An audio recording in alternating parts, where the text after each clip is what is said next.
donc dans cette édition de FW Talks. FW Talks, aujourd'hui, nous parlons des saisons spirituelles de l'élu. Ok? Et ce que tu dois comprendre par rapport aux saisons spirituelles, c'est que c'est quelque chose qui va souvent arriver dans la vie d'un élu, dans le sens où euh, il va traverser des cycles. Ok? Ce sera des cycles parfois compliqués, des cycles d'abondance, des cycles de disette, des cycles où il va expérimenter un certain nombre de rencontres, parfois des rencontres positives, d'autres négatives. Et l'idée pour toi, c'est de comprendre que tout dans ta vie est une affaire de saison. Donc dans le cadre, bien sûr, de nos échanges, de nos partages, de ce podcast, nous abordons toujours la thématique du temps. La vie d'un élu est toujours liée au temps. Et il y a une raison derrière. La raison, c'est que ta vie, en fait, dépend de ce qu'on appelle le cycle des saisons spirituelles. Il y a un cycle de saisons spirituelles que tu dois maîtriser si tu veux pouvoir avancer avec une certaine sérénité dans la vie. Donc l'idée, c'est pas de faire de toi forcément un médium. L'idée, ce n'est pas de faire de toi quelqu'un qui prédit l'avenir, une espèce d'augure ou quoi que ce soit d'autre, ou de faire de toi un prophète. L'idée, c'est de te faire comprendre que ta vie, en fait, est liée à des cycles. Ces cycles-là se manifestent par des saisons spirituelles. Comme tu vois dans la création que tout est lié à des saisons, c'est pour ça que tu as l'hiver, tu as l'été, tu as l'automne. Pour ceux qui vivent dans des pays un peu plus tropicaux, tu as la saison sèche, tu as la saison pluvieuse, la petite saison des pluies, la grande saison des pluies, etc. Tout ça est lié à des cycles. Les cycles sont pratiquement une des clauses de notre vie ici sur Terre. Ne pas les comprendre, c'est ne pas comprendre le véritable fonctionnement de notre vie. Alors, je vais te donner un exemple qui est très simple. Si tu arrives, n'est-ce pas, dans un moment, par exemple, il y a un pommier, et puis tu te présentes en hiver, et tu vas constater qu'en fait, le pommier, il ne te donne aucune pomme. Par contre, si tu reviens un peu plus tard, printemps, voire même été, tu vas constater que le pommier, en fait, a beaucoup de pommes. Parfois, nous jugeons notre vie par rapport à la situation actuelle, en ne comprenant pas que notre vie rentre dans le cadre d'un cycle. Le pommier qui n'a aucun fruit à donner en hiver, c'est parce que c'est pas sa saison. Et parfois, dans ta vie, tu vas traverser des périodes où tu ne seras pas super productif, que tu ne seras pas super productive, parce que ce n'est pas ta saison. C'est pas un encouragement à la paresse, c'est pas un encouragement à la fainéantise, c'est juste la réalité de ta vie. Donc l'idée de sortir, tu sais, le fouet ou le martinet pour commencer à te mettre des coups en te disant oui, il faut que tu sois absolument productif, etc. Ça, c'est une vision qui est très liée à l'énergie masculine.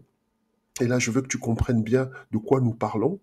C'est-à-dire que la plupart des coachings sont toujours en train de te motiver, tu sais, à aller au-delà de ta souffrance, au-delà de, je ne sais pas moi, de ta frustration, etc.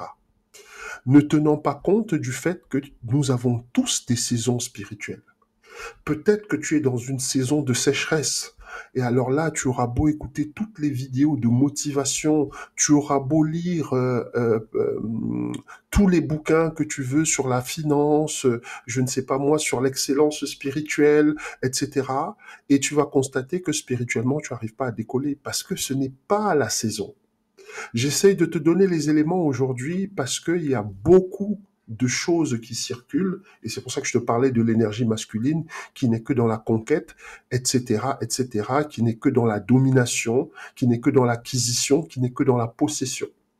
Je te parle de l'énergie féminine aussi, qui est dans quelque chose d'un peu plus, on va dire, abstrait, qui est beaucoup plus dans l'harmonie, qui est beaucoup plus dans l'équilibre, qui est beaucoup plus dans la création, n'est-ce pas, de ce que j'appelle l'épanouissement spirituel.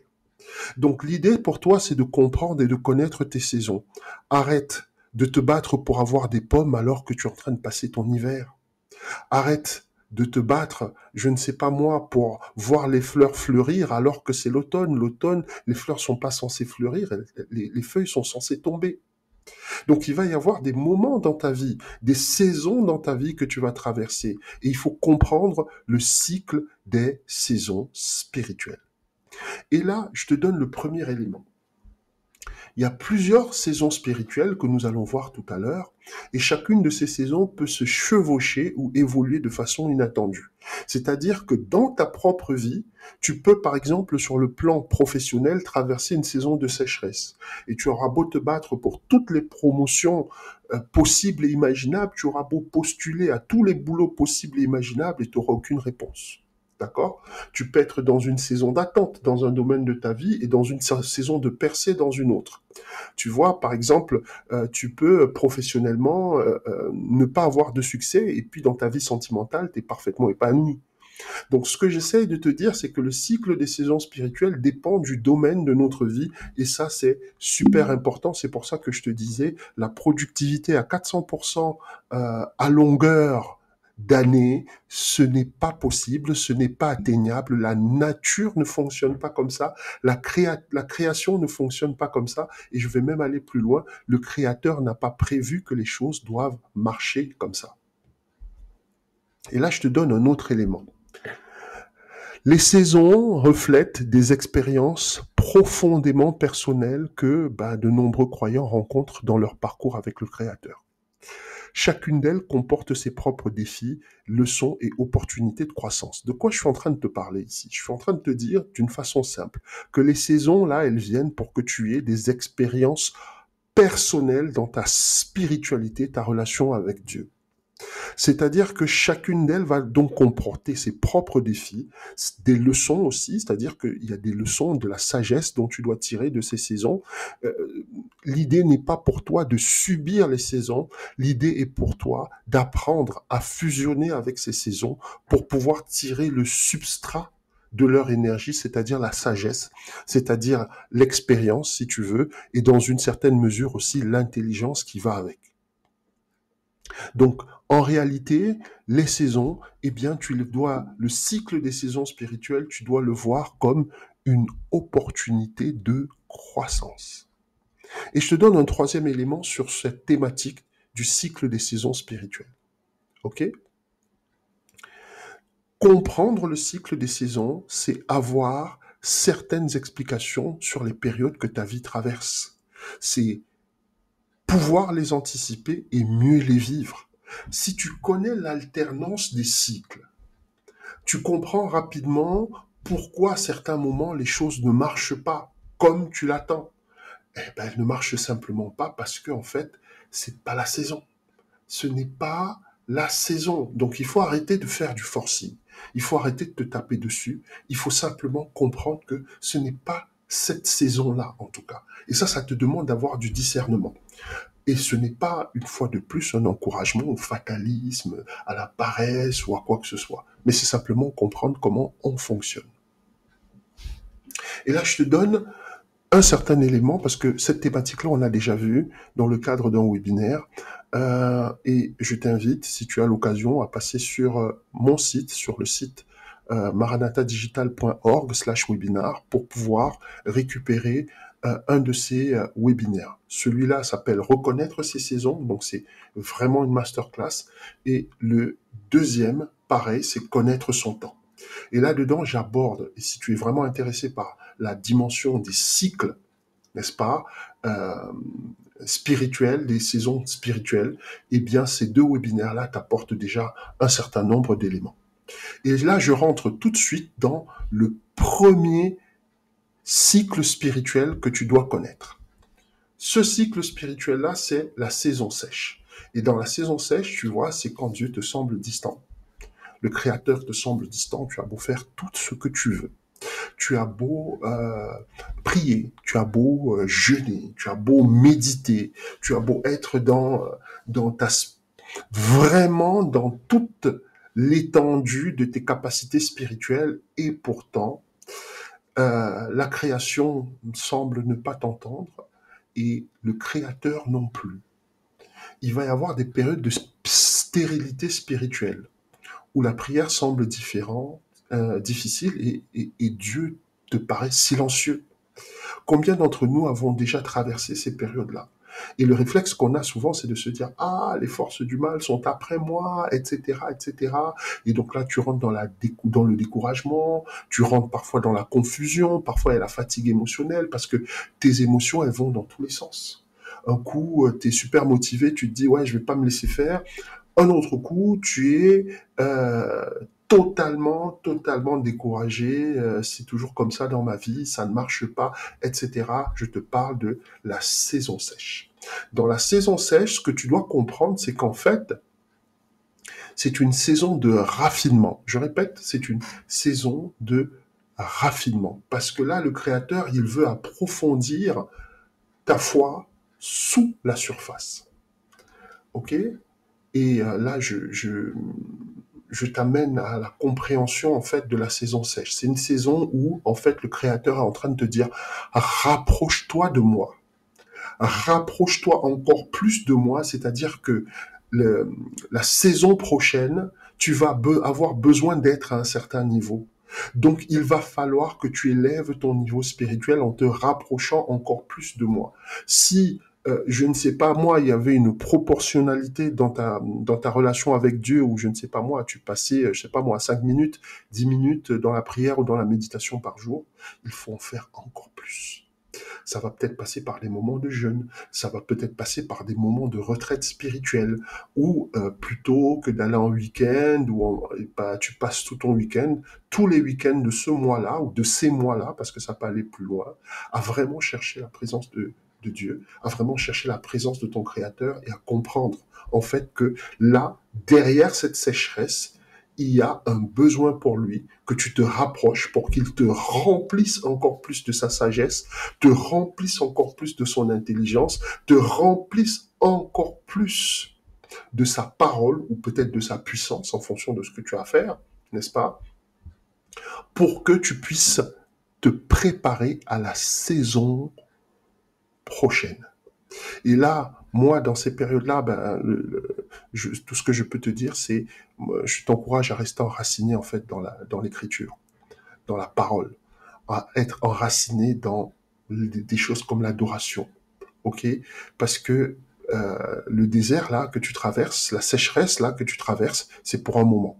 Et puis après un certain temps, tu verras comment la pluie va arriver et tu verras comment ta connexion avec Dieu, elle va atteindre un autre niveau, une autre dimension. Tu vas avoir une autre compréhension des Écritures, tu vas avoir une autre compréhension du monde qui t'entoure, tu vas avoir une autre compréhension, je ne sais pas moi, de tes interactions familiales, par exemple, des dynamiques qu'il y a derrière, une autre compréhension peut-être des gens qui partagent ta vie. Pourquoi est-ce que le Créateur permet qu'ils soient dans ta vie, dans cette saison que tu traverses? Il y a plein de choses que tu dois comprendre. Et là, je te donne la deuxième saison. C'est la saison d'attente. Et là, tu as besoin d'apprendre à faire confiance au timing de Dieu. Alors, c'est assez particulier parce que la saison d'attente, elle arrive toujours après que tu aies fait une demande particulière. Il y a des personnes qui font des demandes particulières à Dieu pour des motifs divers, que ce soit la santé, que ce soit, je ne sais pas moi, le mariage. Il y a des personnes qui voudraient tellement trouver quelqu'un avec qui partager leur vie, que ce soit professionnellement, parfois pour ceux qui sont comme moi dans l'entrepreneuriat, qui se lancent dans les affaires, tu as besoin de peut-être de conquérir certaines parts de marché ou que sais-je. Eh bien, une fois que tu as utilisé ta foi, une fois que tu as fait ta prière, une fois que tu as fait ta demande, il y a toujours un moment, un temps, une saison d'attente. Cette saison d'attente-là, elle est là pour t'enseigner la patience. Il ne faut pas que tu sois ce planteur-là qui met la graine sous terre et qui vient tous les matins commencer à regarder si ça pousse. À un moment, une fois que tu as mis sous terre, tu dois faire confiance au cycle de la création pour, n'est-ce pas, amener cette graine que tu as plantée à grandir. Il y a des choix à faire par rapport à ça. Et je veux que tu comprennes ce passage-là dans Ésaïe 40, 31 qui te dit « Ceux qui se confient en l'Éternel renouvellent leur force ». Quand on parle de force ici, alors il ne s'agit pas forcément de muscles ou de quoi que ce soit. Nous, on est en train de parler de force de caractère. À partir du moment où tu apprends à abandonner, parce que la saison d'attente, elle est là pour t'apprendre à abandonner. Abandonner, ça veut dire à renoncer au contrôle. Dans le monde où nous sommes, où nous vivons, euh, le contrôle, c'est quelque chose de très important. Et là, je reviens encore à cette dynamique de deux approches du coaching qui est l'énergie masculine et l'énergie féminine. Dans l'énergie masculine, on t'apprend le self-control. Il faut que tu te maîtrises. Il faut que tu ne laisses pas paraître tes émotions, etc., etc. D'accord? Mais il y a une autre version aussi du coaching où on t'apprend à gérer tes émotions. Gérer ses émotions, ça ne veut pas dire ne pas les laisser transparaître, par exemple. C'est apprendre, n'est-ce pas, à utiliser ces émotions-là, n'est-ce pas, pour que ces émotions, comme son nom l'indique, émotion, motion, déplacement, qu'elles puissent nous amener dans un endroit positif plutôt que négatif. Donc, dans la saison d'attente, c'est une saison où tu renouvelles ta force. Quand je parle de force, je suis en train de te parler de caractère. Quand je te parle de caractère, c'est une saison que le Créateur met en place pour que ton caractère puisse être changé. En réalité, c'est une saison qui te prépare à la prochaine parce que dans la prochaine, tu vas avoir besoin d'un autre caractère, tu dois avoir besoin d'un autre cœur, tu vas avoir besoin d'un autre comportement. Et là, je te donne un message d'encouragement et à tous ceux qui traversent une saison d'attente, c'est que l'attente, en fait, n'est pas perdue. C'est une préparation pour ce qui doit venir ensuite. Si tu traverses une saison d'attente, une saison où tu t'es investi, une saison où tu as fait ta demande à Dieu, une saison où tu as fait tout ce que tu devais faire, tu es resté dans la pensée positive, tu es resté dans l'encouragement, tu n'as pas cédé aux sirènes de, je ne sais pas moi, de la négativité. Eh bien là, il y a une autre chose que tu dois aussi apprendre, c'est la patience, l'abandon, c'est-à-dire à renoncer au contrôle et à faire confiance à Dieu et à faire confiance à la création. Parce que le timing de Dieu, il est toujours parfait. D'accord? Donc l'attente, elle n'est pas perdue. Et là, je te donne la troisième saison. Alors, c'est la saison de la guerre. D'accord? Et là, je te parle de bataille spirituelle et de résistance. Euh, il faut que tu comprennes en tant qu'élu que la lumière qui est en toi génère beaucoup d'inconfort dans le monde autour de toi. S'il y a des gens qui t'en veulent, s'il y a des gens même à qui tu fais peur, je vais te dire en tant qu'élu, il y a des gens à qui tu fais peur. Ta simple présence suffit à générer chez eux un inconfort, voire même parfois pour certains, une peur en fait. Ils sont très mal à l'aise quand tu es là. Il y a une raison. C'est à cause de cette lumière qui est au-dedans de toi que le Créateur t'a donnée pour que les gens puissent s'alimenter. Ce n'est pas quelque chose qui va forcément te profiter. C'est quelque chose qui va beaucoup plus profiter aux autres. Et en retour, si tu éclaires les gens et surtout si tu t'investis dans les bonnes personnes, eh bien, en retour, ces personnes-là vont s'investir dans ta vie aussi.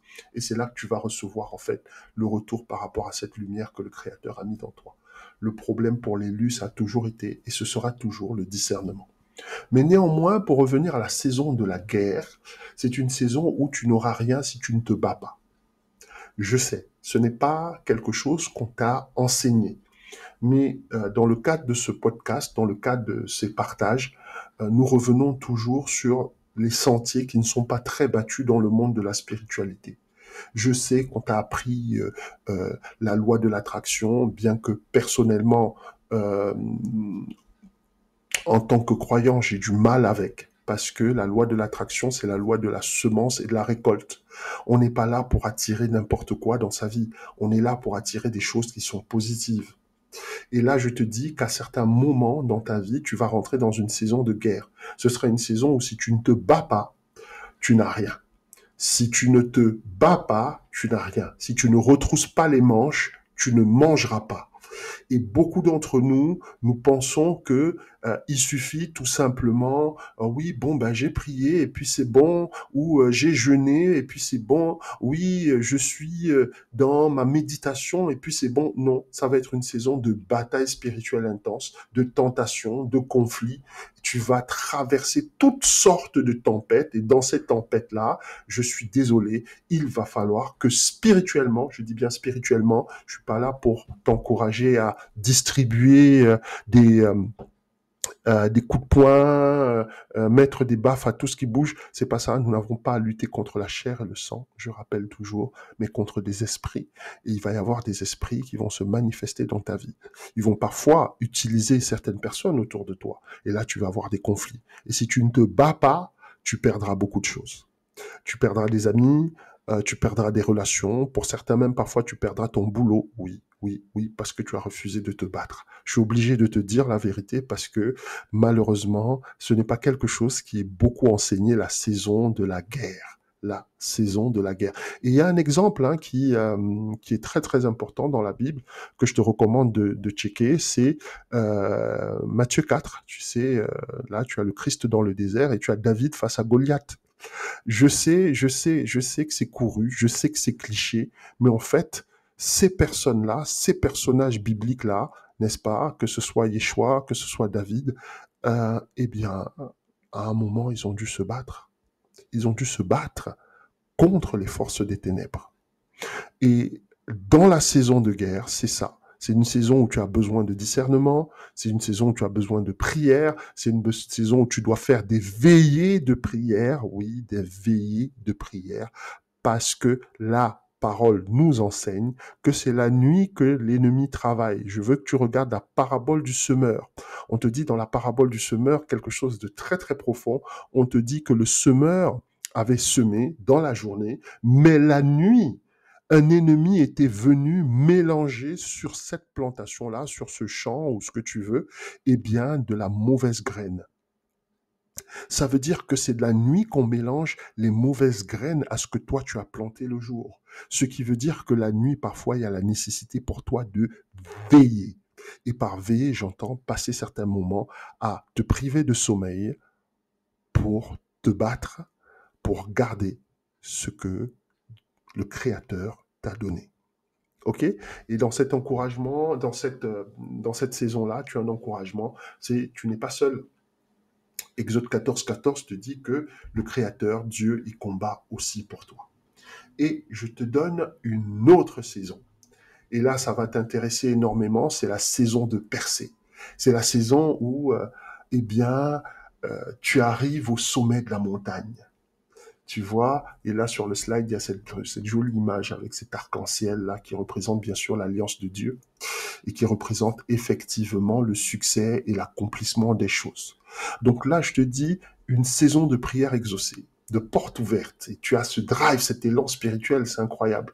Et généralement, la saison de percée, elle suit, n'est-ce pas, une saison d'attente ou une saison de guerre. Tu vois, beaucoup d'entre nous, on est focalisé sur la saison de percée. On se dit, oui, mais pourquoi il n'y a pas de percée dans ma vie, etc. Ben, parce qu'il n'y a pas beaucoup de saisons de guerre non plus.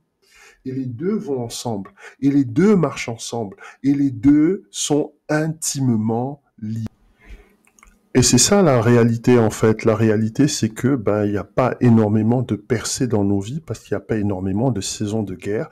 Ou encore pendant la saison d'attente, nous rentrons dans quelque chose où on refuse en fait de se soumettre, on refuse de relâcher le contrôle, on refuse de s'abandonner, et ben du coup, cette saison-là se prolonge. Il y a des personnes qui passent un long moment dans une saison d'attente simplement parce que ils ne veulent pas renoncer au contrôle. Et dans cette saison de percée, il y a quelque chose qui est très très important et que je vais aborder ici avec toi. C'est l'importance de rester humble.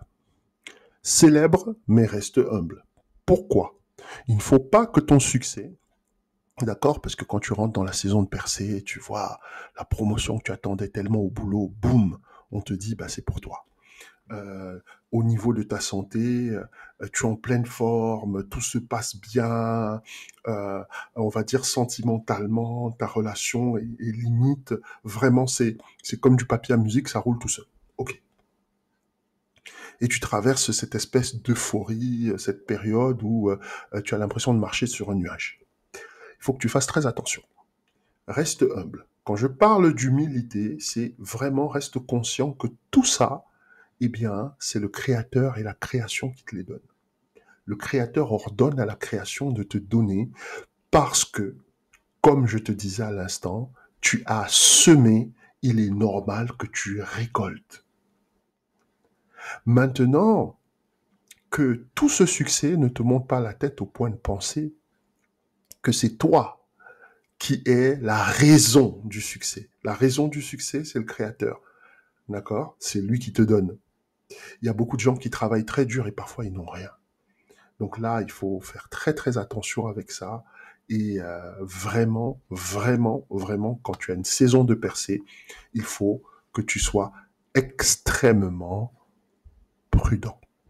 Et je vais te donner très succinctement deux autres saisons. OK?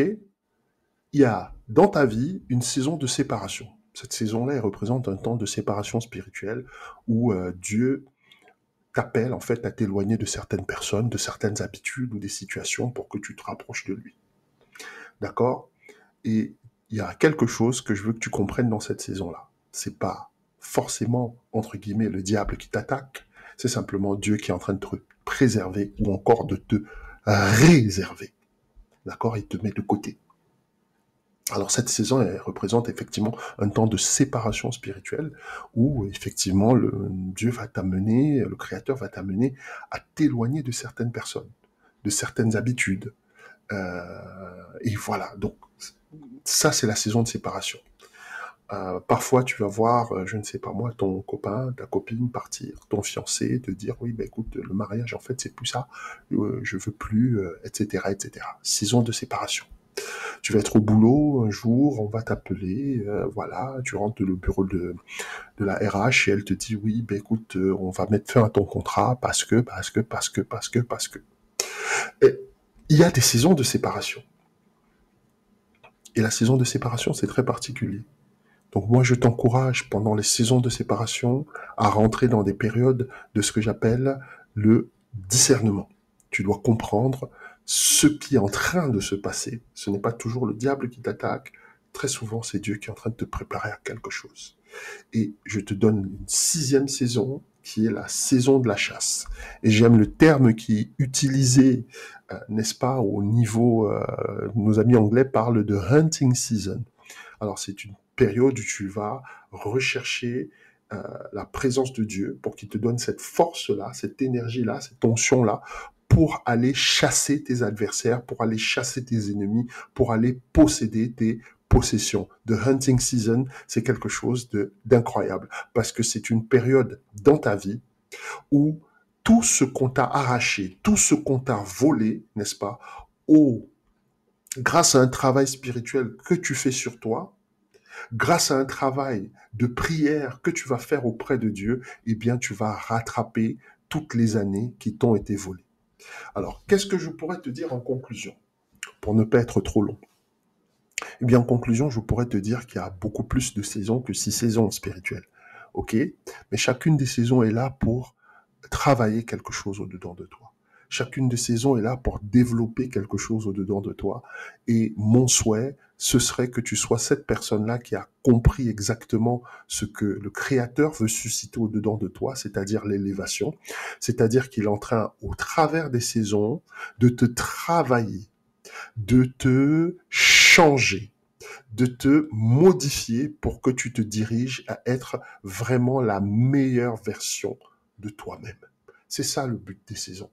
Susciter en toi un ensemble de qualités, susciter en toi un ensemble de valeurs, susciter en toi une élévation spirituelle, une nouvelle onction qui va te permettre vraiment de devenir la meilleure version de toi-même.